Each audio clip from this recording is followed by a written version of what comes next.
نحمدہ و نصلی علی رسول الکریم، اما بعد۔ ایک ساتھی جو این جی اوز چلا رہے ہیں اور زکوٰۃ اکٹھی کرتے ہیں اور باقی صحیح مصرف پر بھی خرچ کرتے ہیں، انہوں نے سوال کیا کہ ہم اس کو بطور قرض کے دوسرے کسی شعبے میں استعمال کر سکتے ہیں یا نہیں۔ زکوٰۃ کا پیسہ یاد رکھیے گا اس کا حق ہے جو غریب ہے، جو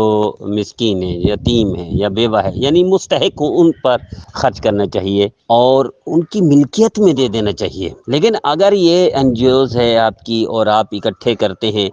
جو صاحب دیتے ہیں یہ زکوٰۃ، اگر ان سے آپ پوچھ لیں کہ اس کو ہم دوسرے اس میں بھی استعمال کر سکتے ہیں کہ وقت اگر مجبوری میں کچھ عرصہ کے لیے دوسرے شعبے حاضر آپ کے کئی شعبے ہیں، دوسرے شعبے میں استعمال کر سکتے، اگر وہ اجازت دے تو پھر اس کی گنجائش ہے اس شعبے میں استعمال کر کے پھر اس کی ضرورت پوری کر کے واپس اسی مد میں خرچ کرنا پڑے گا جو اصل مد ہے، یعنی یتیم، بیوہ، غریب، طلباء، مدارس کے وغیرہ وغیرہ۔ اللہ ہم سب کو نبی کریم صلی اللہ علیہ وسلم کی سنت پر عمل کی توفیق عطا فرمائے۔